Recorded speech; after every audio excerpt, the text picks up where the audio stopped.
Well, let's get to the president of international markets for MasterCard and Cairns. She is with us from Singapore this morning. Anne, good to have you back on the program. What do you think about these expectations coming from the Chinese Commerce Ministry saying that China is going to become the largest online consumer base in 2013? Well, I think it's fantastic news for China, and I know that I believe China's already the largest user of smartphones in the world, having just taken over from the US on that front. So I think, you know, smartphones is for smart people, basically. I like that, Anne. That makes sense. So tell me about MasterCard. How are you trying to get into the Chinese market or improve your reach in China? Are you spending more, investing more heavily in the country? Yes, we've actually just launched Priceless Beijing. MasterCard has priceless city programs all over the world that sort of delight our card users by exposing them to experiences that they can get through using their MasterCard. You know, the Forbidden City, the Wall, etc.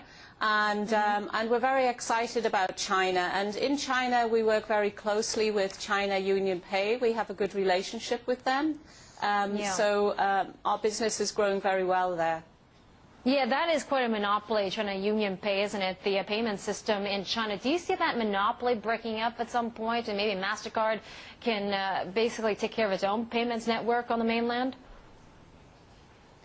Well, you know, I think that we'll just have to see how things progress over the years with China. But, you know, in terms of our relationship, we do work with China Union Pay abroad because obviously they have payment capabilities in other parts of the world, and we have a good partnership.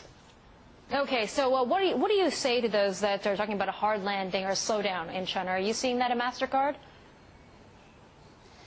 We actually see consumer confidence actually holding up around the world. Actually, even in places like Europe, where, you know, you have quite a lot of quite difficult news at the moment, people are still using their cards to buy everyday things. So consumer spending is continuing to grow.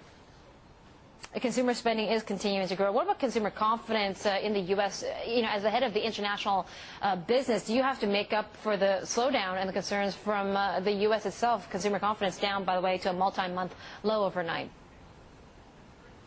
Yes, but consumer confidence doesn't immediately translate into, you know, consumers stopping spending on everyday things, you know, buying their groceries, you know, putting petrol in their cars, etc., etc. And this is actually what they use their card products for today, for everyday payments. So we don't see that actually slowing down significantly at all yet. Okay, so can I ask you also about what's taking place in Europe with these banking concerns? And I know MasterCard, you know, you work with financial institutions like HSBC, like the Royal Bank of Scotland, Bank of America. What about banks in Spain? You know, we're talking about, some are talking about a bank run in Spain and Greece. Do you have any concerns there? Well, I mean, you're right. We work with actually 22,000 banks around the world and about 32 million merchants. And so we are connected to most banks in the world, including the big Spanish banks. And I know that you'll have seen in the news that people have been demonstrating in Spain over the weekend. The Greeks are still having trouble forming a government. So there are quite a lot of concerns. And Bankia, the fourth largest Spanish bank, has just been nationalised.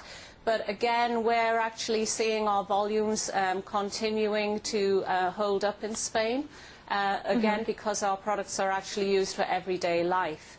And what we are doing is we're watching what's happening in the Eurozone very closely, and we're working with the banks in the affected countries to make sure that the risks are properly managed. Okay, so you don't envision seeing any impact on MasterCard if there, say, God forbid, are some bank runs over on the European side? Well, of course, I mean, we're not going to say that there'll never be any major impact. What we are saying is that we know what's going on. We're working with the banks. We manage the risks, and right now we're not seeing any big effect on consumer spending in the Eurozone. Okay. And thank you so much for your time. Enjoy your trip across the Asia-Pacific. It's always good to see you. Anne Cairns, MasterCard's head of international business, joining us from Singapore this morning.